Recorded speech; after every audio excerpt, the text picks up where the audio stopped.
Hello, my skydiving friends. This is Brian Germain. I'm making a jump over Skydive Orange in Virginia.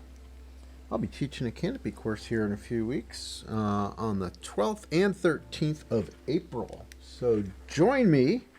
I'm going to do a jump here. It's 7,200 feet. Jumping out of a hot air balloon. Hasn't been much of that at Skydive Orange as far as I know. Lots of trees and stuff. But I wanted to give y'all a sense of what this drop zone looks like if you're not from here. So I'm going to just burn it down a little bit on this first one. It's a no-winder on this first jump. But I'm going to land in this direction.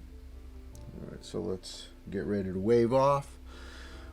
And I'm going to pull now at about 3,000 feet. All right, hands on the rears, ready to steer. However, I'm in a pretty good direction. Altitude is 2.5. Parachute looks good. I'm going to collapse my slider, grab my steering toggles. Nobody's in front of me. I'm going to release my brakes and check that the flare works. 2, 3. Nobody in front of me. Let's see if the parachute turns to the right. It does. Does it turn to the left? Yes, it does. So everything is going very smoothly. So the landing area is right here in front of me. So I'm going to demonstrate a 4-point pattern on this one to demonstrate the size of the pattern in what we call maybe the base frame. So I'm going to get right over the top of the P's at 1,200 feet. And I'm going to fly a pre-base leg. And of course this is not something you're free to do in all occasions, because sometimes you got traffic and all you can do is enter the downwind leg maybe on the high side. In other words, further away. So right now I'm at 1.2, more or less over my target. I can make adjustments later on, but I'm going to do my best to fly a nice clean path, and I'm going to see how far I get in 300 feet of descent. So when I get to 900 feet, I'm going to turn right, looking for traffic. So that is how far my base leg needs to be, right? If I'm going to fly an actual 300-foot base leg, that's how far it's going to go. Let's see how far downwind I get. When I get to 600 feet, I'm going to square it off. Again, looking for traffic, turning to my base leg. And look how far I am from the target, right? So I'm actually past those trees. So if you want to turn in on a no-wind day, at 300 feet, you better be ready to, kind of make that correction by going deep or turn low. So I'm looking good. I could certainly bring myself, a little bit steeper here. I'm using the fronts. You can use a sachet or something like that if you have to, but you try not to. There we go, right in the middle of the target. But I did have to cheat a little bit. If you notice on final approach, I was going to overshoot just a little bit because I turned just a hair on the early side. So let's do another approach with a little more wind and see what the difference looks like. All right, let's do this. So I have turned up the wind to 12 miles an hour. Let's go to the edge so we can take a closer look. And so the direction of the wind is that way. It's more or less parallel to the wind, to the runway. And so we're going to be landing in this direction, same as before. Are you guys ready to go? Yeah? Looks pretty real, don't they? All right, let's do this. He looks a little out to lunch. It's because he's a robot. All right, here we go. Ready, set, go. 7-3. Hey, look at those guys.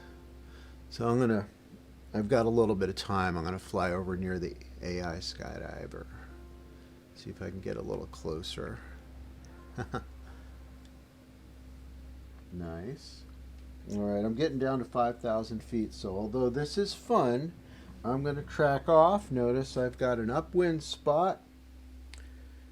All right, I'm not going to bother to pull real low. Let's wave it off. And I'm pulling on the rears, ready to steer away from the other jumpers. I see one above me.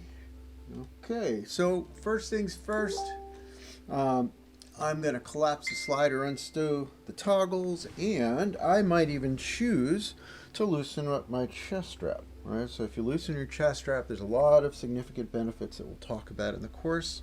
I'm at 2,000 roughly, and I'm going to turn into the wind, which sounds crazy, but when you've got a strong wind, right, 12 miles an hour, look at the glide ratio of my parachute. That's where I'm going to, right about that angle. And now I'm going to do a 180-degree turn and head back home and observe my relative glide now. So somewhere about there is where I'm going to land. See the difference? So because I've got a strong tailwind, I'm going to stay upwind of this target because I can get back easy. So 2,000 feet now, and might as well do some flare drills. So I'm going to be landing in the opposite direction of this. Let's do a practice flare. I'm going to tension my brake lines. I don't want to pull the tail down, but before I flare, if I tighten up my brakes, I have an immediate response to my flare. Leveling off, gently pushing the brakes more until I get to the very end. All right.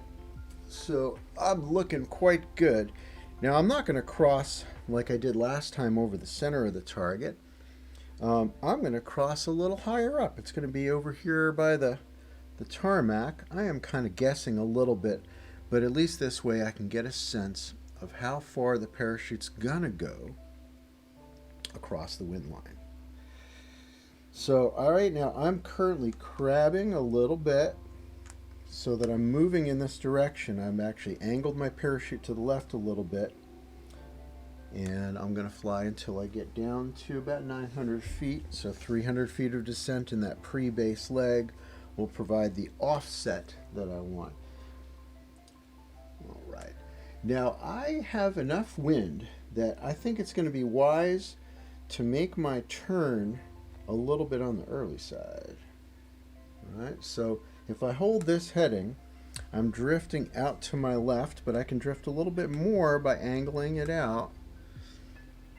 And since I didn't spend as much time on that downwind leg, I'm going to need to turn in a little bit high, not the end of the world, because I need to turn in before I get to the trees. Oh, look at this, I got an S-turn. And instead of S-turning wildly, I'm going to ride brakes on this one. Now I'm far enough downwind of the target that if I just do a little bit of brakes, I can sink. See this? So I have the ability to reduce my ground speed to almost nothing and sink myself down. Now, of course, next time, if I was to do this again, I would take it a little bit deeper and I would turn it a little bit higher. And now I'm going to gently let it up and flare. Oop. I got a little whoppy jart on that one. Sometimes the VR does that. So let's try it again. I'm going to replay this level. You guys ready to do this a little better than last time? So I'm gonna tweak it. One of the wonderful things about doing simulations is that you can really dial it in. If you don't like your first approach, you can fix it. So I needed to be a little bit further up the wind line, ride that downwind leg a little bit further to a lower altitude, and fix it so we don't have to ride a braking approach. All right, so if you're alone or you're doing a demo or something, sure, doing a braking approach can be very helpful unless it's super windy and turbulent, and then that can be a problem, of course. All right, 3 grand, waving off and pulling my BOC, getting on the rears. I'm on the jump run line, so I'm going to turn away from the butt crack of the jump run. Right, if the airplane's going that way, when I open, I want to fly my parachute off the wind line. Altitude is 2.4. So let's see if we can use that information from that last jump to inform where we're going to make the turn from downwind to base, right? That's one of the most important parts of your whole jump, is dialing in where you should be. Obviously, you want to be dialing in where you are turning final,